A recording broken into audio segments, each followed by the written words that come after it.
우리는 지금 건립하고 있는 비전 센터가 지역사회의 핫 이슈로 떠올랐습니다. 믿지 않는 사람들의 이야기를 들을 기회가 있었는데 그들의 이야기를 압축해 보면 두 가지예요. 먼저는 규모가 생각보다 크다.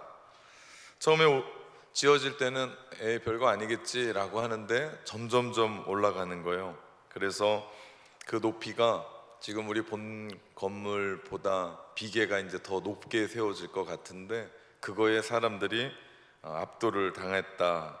그 크기 때문에 정말 놀랐다라고 하는 게 첫 번째 반응이고요. 두 번째 반응은 어떻게 지역 아이들을 위해서 체육관을 건립할 수 있게 됐냐라는 이야기입니다. 그 많은 사람들이 교회에 대한 선입견을 가지고 있었던 것 같아요. 가지고 있죠.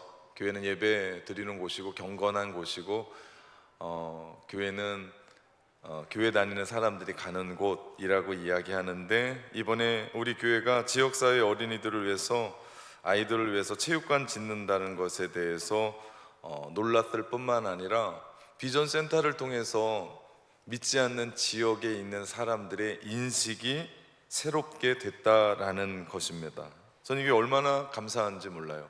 사람은 누구나 나름대로의 삶을 대하는 태도가 있습니다. 그것을 가치관 혹은 세상을 바라보는 눈, 세계관이라고 부르기도 합니다. 이는 내가 지금까지 살면서 경험했던 거예요. 그리고 배웠던 거고, 어떤 가정의 환경이든 아니면 살아온 어떤 집단의 배움이든 그 속에서 그것이 형태로 잡혀져 있습니다. 근데 문제는 이것이 어지간하지 않고는 깨지지가 않는다는 거예요. 고집스럽습니다. 아주 힘들게 내 안에 장착되어 있기 때문에 이걸 내려놓을 마음이 없다라는 게 문제입니다.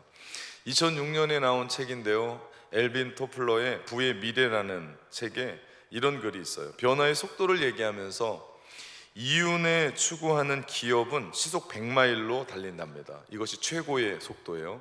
그리고 시민단체가 90마일, 가정은 60마일, 노조는 30마일, 정부는 25마일, 학교는 10마일, 정치단체는 3마일, 법은 1마일로 변화한다, 속도가 라고 얘기합니다. 교회는 어디에 속했을까 생각을 해보니까 조금 점수를 후하게 주자면 학교쯤 될 것 같아요. 10마일. 아니, 전혀 고리타분하게 변하지 않는 교회들을 보면 1마일 정도, 법조계 정도 줄만 할 겁니다. 그런데 지금 우리 교회가 하고 있는 모든 일들은 그것을 뛰어넘어 새로운 패러다임, 교회가 무엇을 행하고 있는지를 보여주면서 새롭게 사람들에게 제시하고 있다는 게 놀랍습니다. 특별히 믿지 않는 사람들에게 교회가 그럴 수도 있어? 그러면서 교회에 대한 새로운 패러다임을 보여주고 새로운 전환, 사고의 전환을 보여줬다는 게 저는 너무나 좋습니다. 한 번은 다른 교회 장로님이 목회실을 찾아온 적이 있어요. 그분은 요즘 목포에서 낙원교회가 소문이 너무 잘 나 있어서 둘러보러 왔다고, 주보를 한 장 줄 수 있냐고 찾아왔습니다. 그분이 정탐꾼이었어요. 저는 그분과 이런저런 얘기를 하면서 비전센터 이야기를 했습니다. 그러면서 설명을 했더니 이분이 눈이 크게 뜨지는 거예요. 왜냐, 이분도 교회의 부흥을 생각하고 있고 다음 세대를 생각하고 있기 때문에 다음 세대들이 살아나야 된다는 생각을 하고 계신 분이에요. 그래서 말하면서 잘 통할 줄 알았습니다. 근데 이분과 대화를 하면서 결이 좀 다르다라는 걸 제가 느꼈어요. 비전센터에 뭐가 들어가냐고 묻길래 1, 2층을 설명해 드렸고 3, 4층을 설명하면서 체육관이 들어갑니다.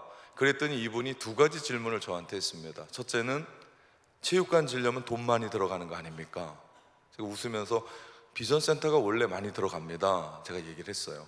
두 번째, 이분의 질문이 아니, 꼭 교회가 체육관을 질 필요가 있겠습니까?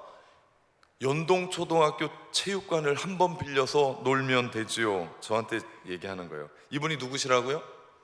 교회 장로님이시고요, 또요, 교회 부흥을 꿈꾸며 다음 세대의 다음 세대가 살아나기를 꿈꾸는 교회 장로님 중에 한 분이 우리 교회를 방문하셨다니까요. 제가 그분과 대화하면서 무척 답답했습니다. 야, 우리 교회 장로님들과 생각이 너무 다른 거예요. 제가 속으로 내가 저 교회 담임 목사 아닌 게 다행이다. 우리 낙원교회가 어떻게 이런 기존에 생각했던 교회의 틀을 벗어나서 사람들이 깜짝 놀랄 만한 일을 할 수 있었을까요? 저는 한 가지에서 찾습니다. 그것은 우리 교회의 뜨거운 기도 때문입니다. 우리 교회가 가지고 있는 하나님에 대한 열심, 다른 말로 표현하면 영성이 있기 때문에, 그래서 성령께서 우리의 기존의 틀을 바꾸신 거예요. 저는 그렇다고 믿습니다. 그러지 않고는 새롭게 바꿀 수가 없어요. 우리 교회를 찾아왔던 그 장로님이 지금 현재 한국의 모든 교회에 있는 장로님들의 표상이라고 보면 돼요. 안 변합니다. 바뀔 수가 없습니다. 그러니 그 틀을 놓고 애들을 보니 애들이 교회를 못 옵니다. 거기에 맞출 수가 없어요. 그렇지 않겠습니까? 여러분, 아이들 모자 쓰고 와도요, 잘했다고 얘기해야 돼요. 이상한 옷을 입고 와도요, 잘했다고 해야 돼요. 크록스를 신고 와도 잘했다고 그래야 돼요. 빨개 벗고 오는 거 아니잖아요. 맨발 벗고 오는 거 아니잖아요. 잘했다라고, 정말 환영한다고. 나의 틀에서 보면 안 맞는 거예요. 교회 올 때 어떻게 슬리퍼를 질질 끌고 와? 아무리 못해도 운동화를 신고 와야지. 아니에요. 그건 여러분의 틀이고, 그 아이들을 여러분의 틀에 넣으면 아이들은 다 죽고요, 또 아이들의 틀에 우리 여러분을 집어넣으면 여러분은 빨리 돌아가세요. 그러니까 있는 그대로 살자고요. 그리고 대신에 인정하자고요. 그리고 우리가 가지고 있는 가치관을, 우리가 가지고 있는 그 고정관념을 깨자고요. 제가 정말 놀라운 일이 있었는데요, 세례를 주기로 했어요. 젊은 청년인데, 전에 있던 교회에서 세례 교육을 제가 4번이나 합니다. 얼마나 그 청년이 주님을 믿고 내가 새롭게 거듭나겠습니다, 그런 모습으로 세례를 받는 거 아니겠습니까? 전에 우리 세례를 받으면 그 성도들 앞에 이러고 무릎을 꿇고 있거든요. 그런데 그 청년이 그날 입고 왔던 옷이요, 검정색 옷에 그 비키니를 입은 여자가 그려져 있는, 제가 그 후에 세례를 줘야 되는 거예요. 와, 제가 옛날 같으면 못 줬습니다. 근데 제가요, 그 여인에게도 세례를 줬어요. 주여, 이 인간이 변해서 이 여인까지 변해야 된다. 여러분, 우리의 고정관념 깨지지 않으면요, 교회는 절대 바뀔 수가 없습니다. 근데 우리 교회가 어떻게 교회 건물을 짓는데 또 다른 성전이 아니고 모든 이웃들에게 오픈하는 비전센터 지을 수 있느냐? 그것은 우리 안에 있는 뜨거운 기도, 하나님을 향한 뜨거운 열정의 예배, 집중도 있는 찬양, 우리가 그 안에서 나오는 영성으로 말미암아 우리가 하나님 앞에 나가니까 그 영성이 우리 교회를 덮고 그 영성이 우리 성도들을 덮기 때문에 여기까지 온 거예요. 그 영성이 우리 당회를 덮으니까 당회에서 아름다운 결정을 하게 됐고, 그 영성이 우리 온 성도들을 덮으니까 우리가 연합해서 여기까지 으쌰으쌰 하면서 달려 나올 수 있었던 줄 믿습니다. 우리 교회 장로님들 참 많아요. 이 정도 되면 교회 당회실은 있어야 돼요. 그런데 그런 기존의 생각조차도 깬 겁니다. 우리 본 건물에 당회실 들어갈 수 있는 곳은요, 제 방 앞에 있는 샤워실이에요. 그런데 다음 세대를 교회가 얼마나 생각했는지 1년에 2번 쓰는 그곳을, 제 방만한 샤워실을 거기다 두고 아이들 자고 씻어야 된다, 겨울 되면 추워서 애들 씻지도 않더만 거기다 샤워실 놓고 다음 세대들을 준비한 교회라고요. 비전센터 새롭게 5층까지 지어지면 방들이 얼마나 많겠습니까? 그 중에 하나 달라고 해도 되는 거 아니겠습니까? 그런데 그렇게 하지 않습니다. 그분들이 영적으로 깨어있는 분들이기 때문에. 그리고 하나님이 원하시는 것이 무엇이고 하나님이 기뻐하시는 것이 무엇인 줄 알기 때문에 그분들과 함께 여기까지 온 거예요. 아름다운 일입니다. 다음 세대들을 위해서 헌신한 것이고요, 섬기는 것입니다. 여기서 그치지 않아요. 하나님을 사랑하는 그 영성은 성도들을 깨우게 하셨습니다. 누구도 누구라고 할 것 없이, 나이든 분들이든 젊은 세대든 동일하게 그분들과 함께 협력해서 선을 이루게 하셨어요. 여러분, 비전센터 건립 헌금을 보면 압니다. 이건 기적이에요.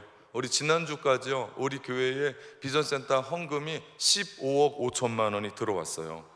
이건 아무나 할 수 있는 게 아니에요. 서울에 있는 어떤 교회가 한 게 아니고 지방에 있는 우리 교회가 작정 헌금이 아니에요. 작정한 것을 이미 낸 헌금입니다. 대단한 일이에요.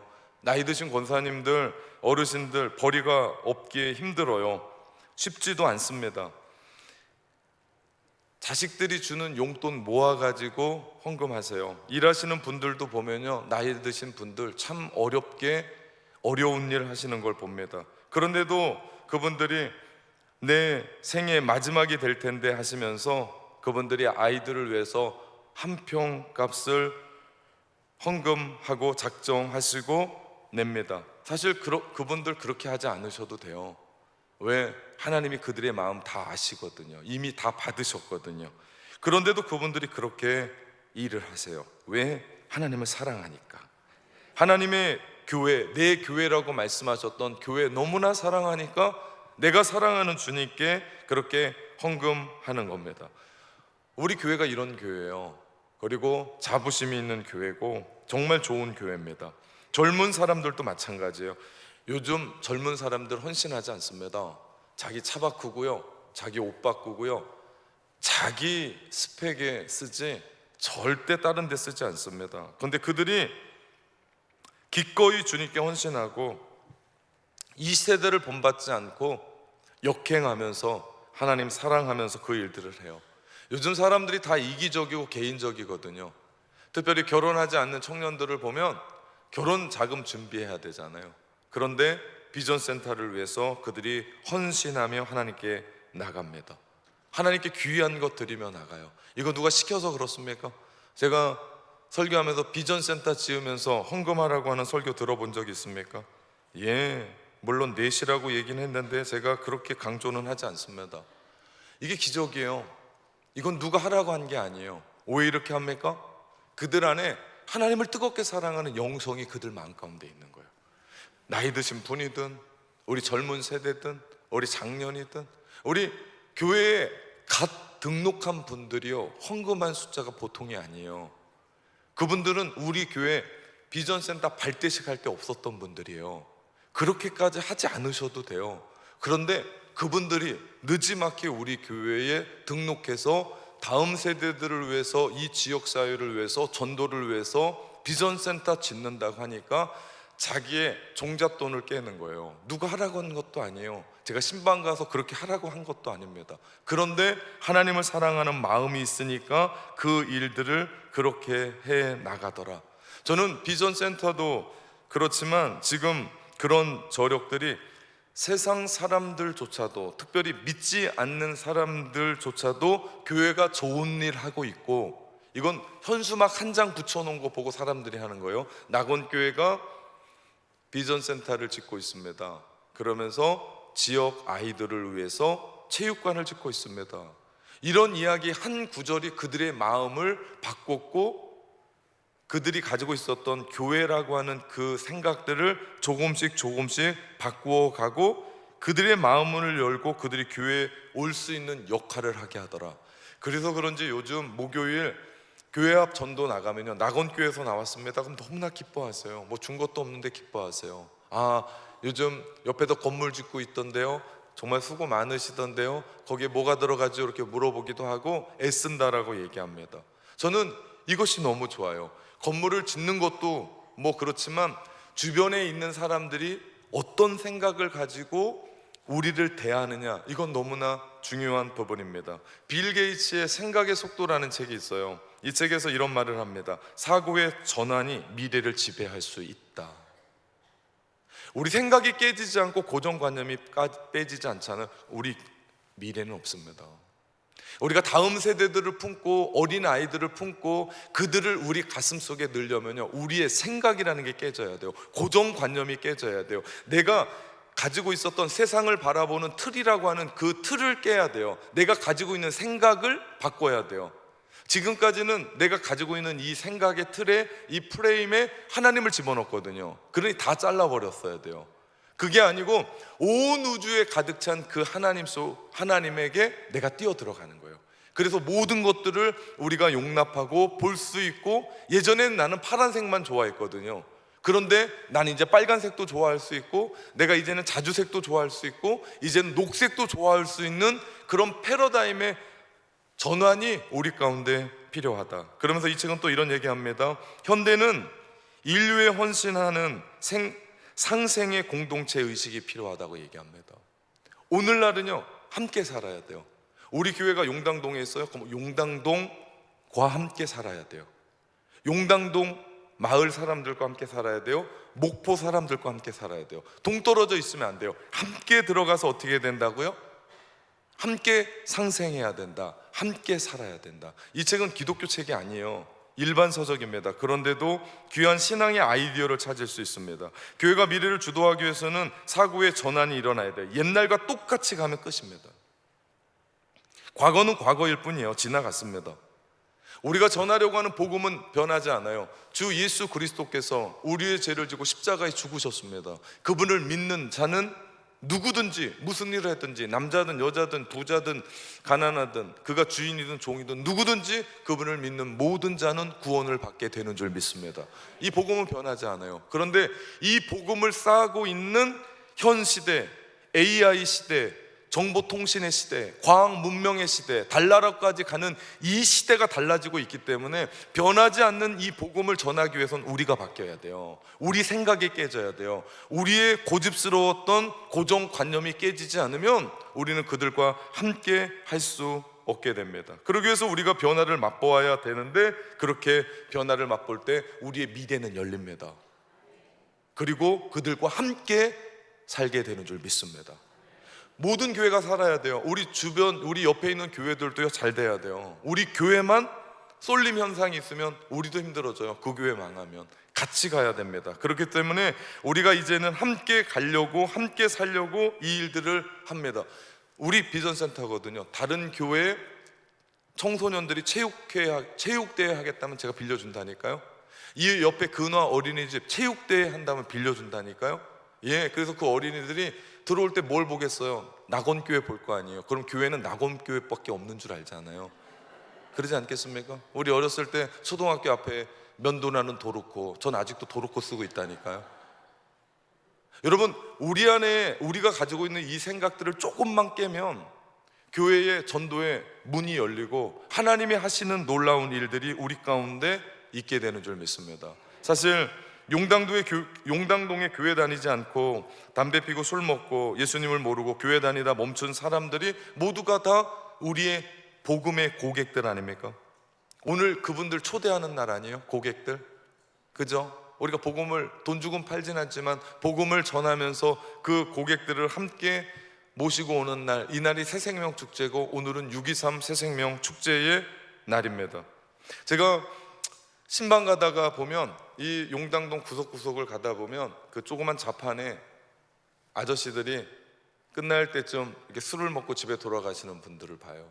희망이 없어서 그래요. 낙이 없어서 그래요. 그분들 초대해서 술 먹던 그분들이 더 좋은 주를 만나고, 희망 없었던 그분들이 여기에서 인생의 비전을 만나 주님께 올인하고 살아가는 그 일들을 우리가 감당해야 되는 줄 믿습니다. 이것이 새생명 축제의 날이에요. 그것을 위해서 우리는 미래를 준비하고 함께 살아가는 거예요. 그들 복음 쉽게 전달되지 않습니다. 우리가 찔러도 피 한 방울 안 나는 분들일 수도 있어요. 그럼에도 불구하고 계속해서 우리는 복음을 전하고 교회를 전하고 함께 할 겁니다. 그래서 비전센터 짓는 거예요. 우리가 지난주에 6.23 새생명 축제라고 하는 조그만 우리 초청장 그들에게 전달했다면, 이제는 비전센터의 거대한 초청장 그들에게 보여주면서 누구라도 언제든지 오시라. 그래서 차도 마시고 거기서 운동도 함께 하고 그곳에서 문화센터에서 함께 교육받고, 그러면서 자연스럽게 예수 그리스도를 알게 되는 거 아닙니까? 자연스럽게 그 자리로 들어갈 수 있는 것 아닙니까? 이러면서 우리가 비전센터를 통해서 복음의 이야기들을 함께 해야 되는 줄 믿습니다. 오늘 본문은 사도행전의 중요한 전환점이 돼요. 그 전환점의 주제는 성령님이셨고 그 도구는 다름 아닌 두 사람의 순종으로 이루어집니다. 그들은 다 이해가 되고 다 깨닫기 때문에 다 알아서 그렇게 바뀐 게 아니에요. 그들은 주님이 말씀하셨기 때문에 자신이 가지고 있었던 고정관념, 자신이 가지고 있었던 어떤 생각의 틀을 내려놓고 깹니다. 그러면서 주님이 하시는 일들을 보게 돼요. 참된 신앙의 특징은 자유함에 있습니다. 그 진리의 높이, 깊이, 너비, 그리고 그 광범위한 것을 인정하는 거예요. 지금까지 나는 선긋기에 급급했습니다. 나는 맞고 너는 틀려. 선을 긋고 살았어요. 우리는 어떤 구역을 정했어요. 담을 쌌어요. 그리고 그 안에 편하게 안주하려고 하는 생각을 가지고 있었습니다. 근데 이제는 과감하게 벗어버리고 서로 다른 것을 인정하고 그것을 받아들이는 용기가 필요합니다. 이건 그냥 되지 않아요.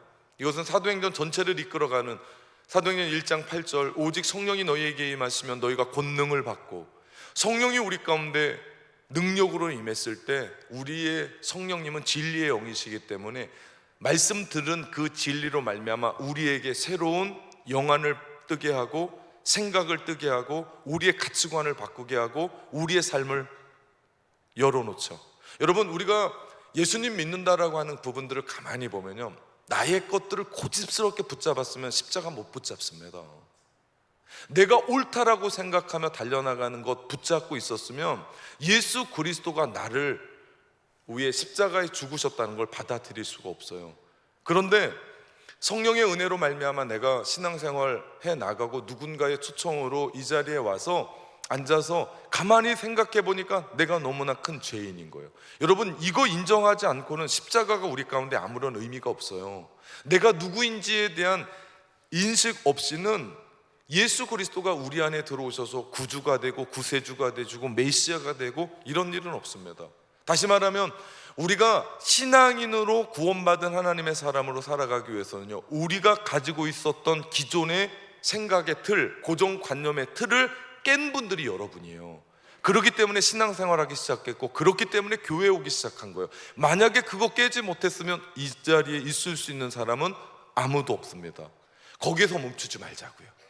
오늘 교회 처음 오신 분들은 그 부분 역시도 깨져야겠지만, 우리 신앙생활 오래 하신 분들은 내꺼 이것만, 이것이 맞아, 그것이 아니고 이제는 이 굳게 쥐었던 손을 펴면서 나도 맞고 너도 맞고 우리 하나님 안에서 이 일들이 함께 가고자 하는 은혜가 우리 가운데 있어야 된다는 겁니다. 성령이 우리 가운데 부어주실 때 우리가 마음문을 열고 예수 그리스도 영접한 것처럼 성령의 능력이 우리 가운데 있을 때 우리가 지금 가지고 있었던 나만의 고집스러운 어떤 틀, 나만의 어떤 생각들을 내려놓고 내가 다른 사람도 인정하고 결국에는 하나님까지도 인정하는 일들이 일어나게 되는 줄 믿습니다. 드디어 이방인을 향한 하나님의 구속이 시작됐어요. 언약의 약속이 성취된 겁니다. 이들은 성령이 이끌어 가시는 대로 그들이 선을 넘습니다. 고정관념을 깨고 기존의 생각의 틀을 넘는 것을 봅니다. 대단한 용기예요. 그들이 하나님의 뜻에 민감하게 반응했기 때문에, 그들이 다 알아서 다 알고 있었기 때문에, 그들이 다 그것이 이해돼서가 아니고 그들 안에는 성령께서 그들로 말미암아 이끌어 가시는 것을 인정했고, 그리고 아주 빠르게 그들은 그것을 받아들입니다. 그러면서 어떤 일이 일어납니까? 이방인의 선교에 물꼬가 터지기 시작합니다. 이를 위해서 오늘 하나님은 느닷없이 갑자기 두 사람에게 찾아옵니다. 이방인 백부장 고넬료와 사도들의 대표인 베드로를 찾아오세요. 그들은 모두가 다 각자 분야에서 어떤 일들을 아주 잘 일으키고 일가견이 있는 사람들입니다. 고넬료는 로마 시민권을 가진 사람으로 유대교의 유일신 여호와 하나님을 믿겠다고 결정한 사람이에요.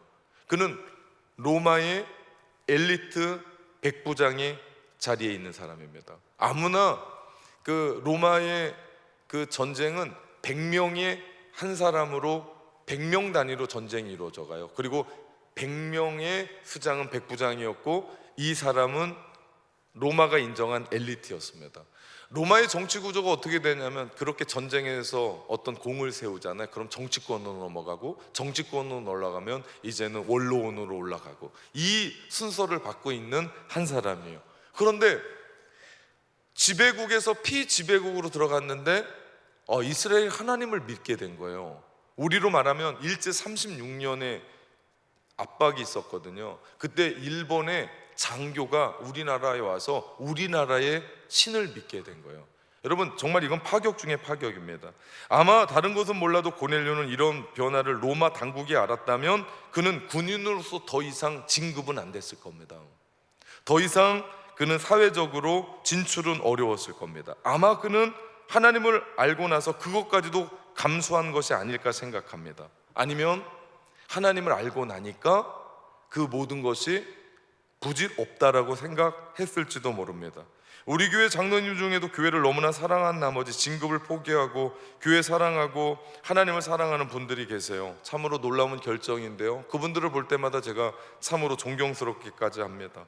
또한 고넬료는 경건했습니다.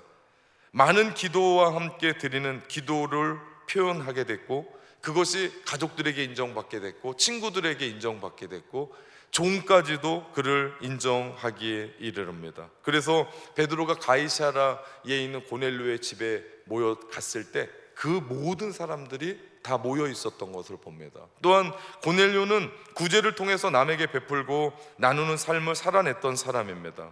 그의 신실한 기도와 구제의 삶은 결코 고넬료로 하여금 하나님의 은혜를 받게 되는 중요한 계기가 되는 것을 우리는 보게 돼요. 고넬료는 하나님을 믿었습니다. 그러면서 그는 기도했습니다. 그러면서 그는 나눔의 삶을 살았습니다. 모름지기 복음에는 장벽이 없어요. 그가 누구든 무엇을 했든 어떤 사람이든 어떤 일들을 했든 여성이든 남성이든 지위 고하를 막론하고 모든 사람에게 복음은 열려져 있어요. 그런데 진리는 경계가 확실해요. 진리는 아무나 믿으면 안 돼요. 아무거나 열심 내선 안 됩니다. 진리는 분명합니다. 진리가 뭡니까? 이 질문은 잘못된 거예요. 진리가 누구십니까? 진리는 예수 그리스도, 하나님의 아들. 우리는 그 하나님의 아들로 말미암아 구원받습니다. 그 하나님의 아들을 믿음으로 말미암아 구원받습니다. 그 하나님의 아들 예수 그리스도를 따라감으로 말미암아 우리가 구원받는 줄 믿습니다. 그래서 오늘 하나님은 고넬료를 깨우시는 거예요. 그 이유는 그로 하여금 더 좋은 신앙인으로 세우시기 위한 하나님의 거룩한 파괴가 시작됩니다. 하나님은 고넬료에게 요바에 있는 시몬을 청하라고 하세요. 꿈이라기보다는 천사를 통해서 정확하게 하나하나 이야기하십니다. 지명, 만나야 될 사람의 이름, 묵고 있는 숙소, 정확한 위치, 묵고 있는 집의 주인과 그 주인이 무슨 일을 하는지에 대한 이야기까지도 하십니다. 흥미로운 것은 천사가 고넬료에게 직접 복음을 전하지 않는다는 거예요. 얼마든지 직접 전할 수 있어요. 천사가 고넬료에게 복음을 전했다고 하면 고넬료는 정말 엄청난 오해도 하지 않고 그냥 받아들였을 겁니다. 그런데 굳이 하나님은 고넬료에게 베드로를 만나서 복음을 받아들이고 세례를 받고 성령도 받게 하세요. 하나님의 계획 속에 단지 고넬료 한 사람만 구원받는 일이었다면 천사가 직접 고넬료를 이끌었을 거예요. 그런데 하나님의 계획은 고넬료를 통해서 어떤 일을 합니까? 이방인의 선교의 물꼬가 터지기 위해서 유대인의 대표 자격인 베드로를 만나게 하십니다. 고넬료는 즉시 순종해요. 고넬료의 직업이 뭐라고요? 군인입니다. 단호하게 주저하지 않고 명령을 이행합니다. 이 순종이 결국 위대한 기독교의 역사의 한 획을 만들어냅니다.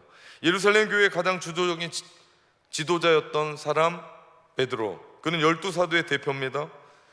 오순절의 성령 강림 사건을 통해서 그가 성령을 경험하고 성령의 임재 속에서 그가 설교 한 번 했을 때 3,000명이 돌아와서 세례를 받아요. 한 번은 5,000명이 주님 앞에 돌아와서 세례를 받게 한 장본인입니다. 그는 목숨을 걸고 진리를 수호했습니다. 죽음을 두려워하지 않았어요. 예전의 베드로가 아니었습니다. 그러니까 세상이 도리어 베드로를 두려워하는 일이 생겼습니다. 그런 베드로는 하나님 편에서 많은 부분이 변했어야 돼요. 지금 베드로가 살아가는 그 부분 대단했어요. 3,000명 죽게로 돌아오게 했고 5,000명 죽게 돌아오게 했는데 그 모든 사람들이 다 유대인들이었어요. 그런 부분에서 베드로가 더 넓어져야 됐고 더 깊어져야 됐고 깨져야 됐고 부서져야 했던 부분이 있었습니다. 그래서 하나님은 이번에는 천사가 아니라 하나님이 직접 베드로를 만나세요. 환상을 보여주고 명령도 합니다. 온갖 억측과 구설수와 오해를 감수하면서도 그는 그 명령을 따라야만 했습니다. 왜? 베드로가 먼저 변해야 그 문이 열리고 그 열린 문으로 말미암아 수많은 사람들이 죽게 돌아올 수 있었기 때문에, 그래서 이 복음이 이방인에게도 갈 수 있었기 때문에 3번이나 하나님이 사자를 통해서 환상을 보여주세요. 그에게 율법에서는 금하고 있는 혐오스러운 음식의 보자기가 내려옵니다. 하늘로부터. 그러면서 먹으라는 얘기예요. 베드로가 가만히 생각해 보니까 야, 이건 하나님이 나를 테스트하는 거다. 그런 생각에 베드로가 열심 냈던 베드로 아닙니까? 하나님이 이렇게 하실 일은 없어. 자기가 배운 게 그것밖에 없으니까, 본 것이 그것밖에 없으니까 하나님이 베드로를 통해서 뭘 하려고 하는 생각은 없고, 율법 안에서 자기가 지금까지 지켰고 살아왔었던 모든 것들을 생각하니까 하나님이 이렇게 하실 일은 없다라고 얘기해서 베드로가 대답합니다. 주여, 그럴 수 없습니다. 속되고 깨끗하지 아니하는 것을 내가 결코 먹지 아니하였습니다. 이게 베드로에겐 순종이었어요. 그리고 베드로가 알고 있는 그 가치에서는 최고의 대답이었죠. 그러나 베드로는 자기의 좁은 식견으로 말미암아 하나님을 홀대했고 자기가 깨지지 않았었던 고정관념을 그대로 가지고 있었기 때문에 그는 하나님의 큰 뜻을 거스르는 일이 됩니다. 그는 깨져야만 했습니다. 무너져야만 했어요. 열려져야 했습니다. 그래야 그를 통해서 하나님이 하시고자 하는 새로운 차원의 안목을 가질 수 있었기 때문입니다. 베드로를 그렇게 바꾸고 뛰어넘을 수 있게 하시며 하나님의 뜻을 받아들일 수 있게 하셨던 강력한 도구가 나옵니다. 그것이 바로 묵상이었습니다. 오늘 말씀 17절에 보니까 베드로가 본 바 환상이 무슨 뜻인지 속으로 의아해 하더니, 그가 이 일이 무슨 뜻인지 생각했다는 뜻이에요. 묵상하고 묵상했다는 뜻이에요. 하나님은 그 환상과는 전혀 관계없이 보이는, 그러나 아주 긴밀한 관계에 있는 사건을 통해서 그가 묵상했을 때 성령께서 어떻게 합니까? 그가 묵상했었던 그 생각을 통해서 하나님의 말씀을 통해서 그를 깨닫게 하세요. 그리고 정확한 타이밍, 바로 그때 고넬료가 가이사랴에서 보낸 3사람이 도착합니다. 그러면서 베드로가 그들을 따라가지 않았겠습니까? 베드로가 그들을 따라갑니다. 그리고 어떤 일이 일어납니까? 거기에서 고넬료의 사람들이 도착은 우연이 아니었습니다. 이 모든 과정이 하나님이 주관하고 계셨다는 것을 분명히 하십니다. 의심하지 말고 가라, 함께 가라, 내가 그들을 보내었다. 베드로가 옥상에서 내려와서 그 사람들과 손님을 맞이하고 자초지종을 듣습니다. 베드로가 환상 속에서 보았던 그 부정한 동물들이 누구였습니까? 그 이방인들이었습니다. 그러면서 베드로에게 그 부정한 동물, 부정한 이방인들, 그런데 성령은 뭐라고 얘기합니까? 먹으라. 무슨 얘기예요? 그들을 형제로 받아들이라, 그들을 친구로 여기라는 이야기입니다. 이제 그들도 하나님의 백성이 되기를 나는 원한다, 그들에게도 예수 그리스도가 전파되기를 나는 원한다, 이것이 하나님의 마음이었어요.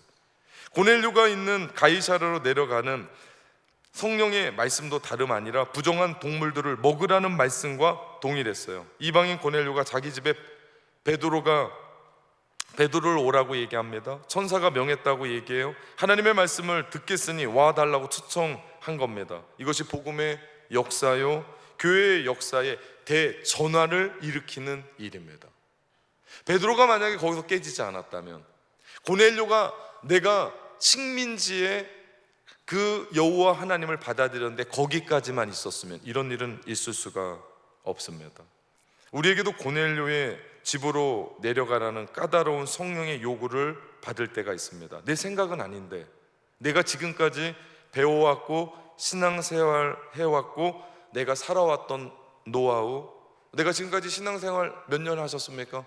그런 생활 속에서 이런 일들은 없는데, 안 되는데, 절대 안 되겠는데, 사랑하는 성도 여러분, 우리가 그 고정관념이 깨어야 할 때가 있습니다. 바로 지금입니다. 지금 이거 깨지지 않으면 우린 미래가 없습니다.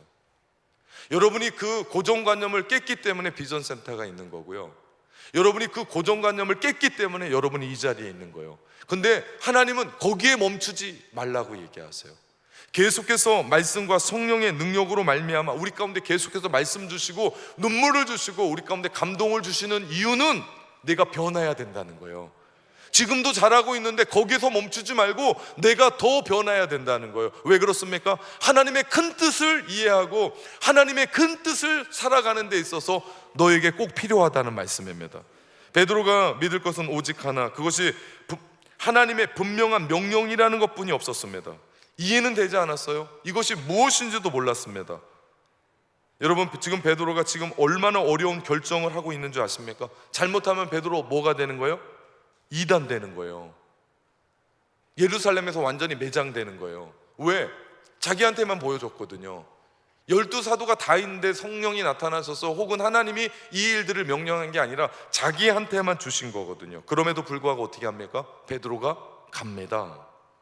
오전에 베드로와 정오의 환상을 경험하고 또 고넬료에게 온 사람들을 만나고 그 집으로 내려가는 베드로는 전혀 다른 사람이 된 거예요. 똑같은 베드로예요. 근데 오전 오후가 달라요. 여러분, 우리가 살아계신 하나님 앞에 뜨거운 예배를 드리고 찬양을 드리고 말씀을 듣고 주님 앞에 뜨거운 결단의 기도하면 오늘 6월 23일 오전과 오후가 달라야 되지 않겠습니까? 오늘과 내일의 삶이 달라야 되지 않겠습니까? 어제와 오늘의 삶이 달라져야 되는 거 아닙니까? 우리의 고정관념이 깨어지고 내가 지금까지 생각했었던 하나님이라고 하는 분이 더 커지고 내가 지금 믿고 있었던 신앙생활에 전혀 다른 발걸음을 떼어지게 될 때 여러분을 통해서 우리 교회를 통해서 하나님은 위대한 역사를 이루어 가실 줄 믿습니다. 변하지 않으면 할 수가 없어요. 내가 변화돼서 예수 믿는 거잖아요.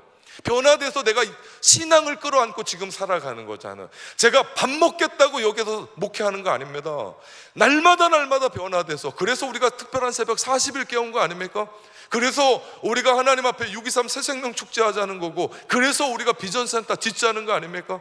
하나님의 위대한 뜻을 우리 가운데 보여주시는데 왜 우리는 자꾸 가지를 치냐고요.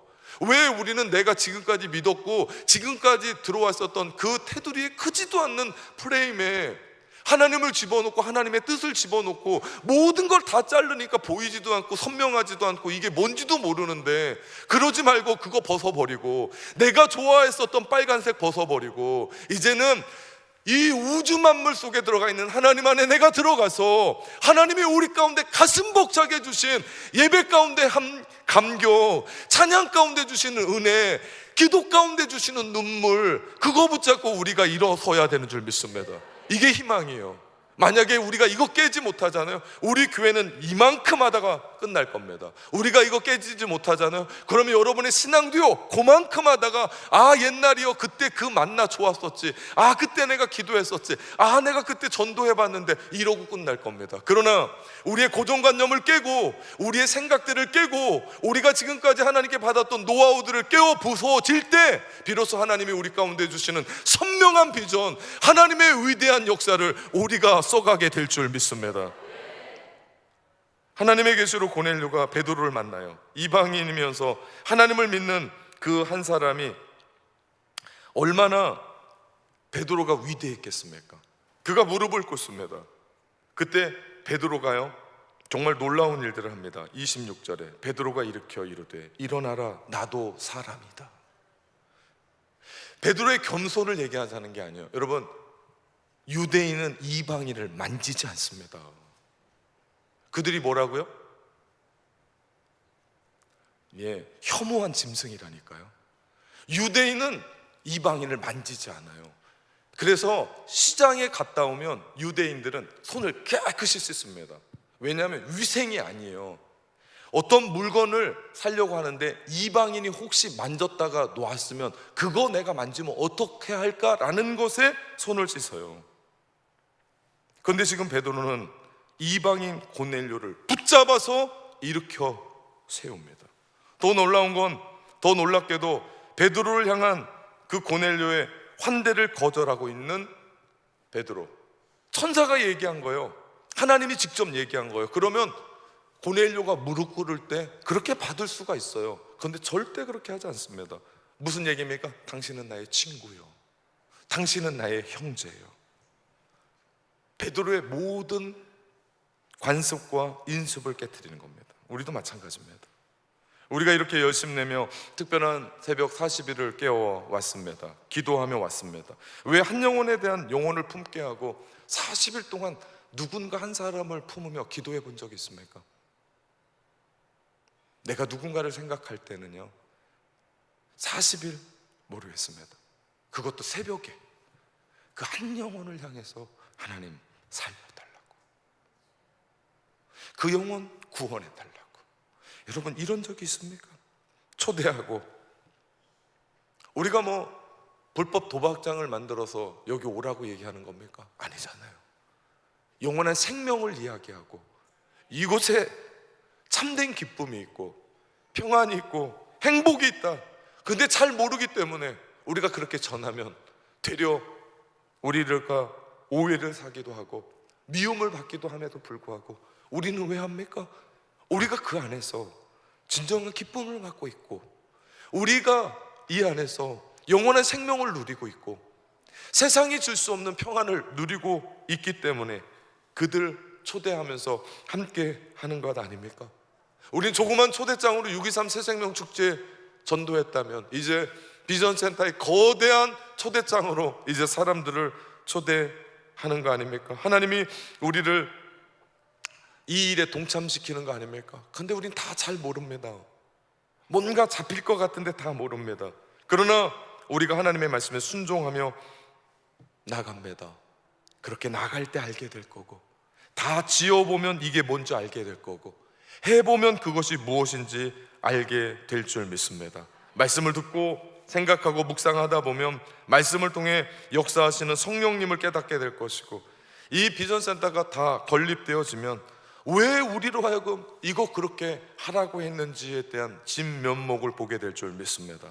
하나님은 우리에게 말씀을 통해서 성령 안에서 고정관념을 깨기 원하세요. 그리고 새로운 가치로 변화되기를 원하십니다. 그러할 때 주님 말씀하세요. 그럴 때 너에게 복이 있다. 그럴 때 낙원교회 복이 있다 말씀하십니다. 이것에 눈을 뜨는 저와 여러분 되시기를 주님의 이름으로 축원합니다. 사랑하는 성도 여러분, 담대하게 기도합니다.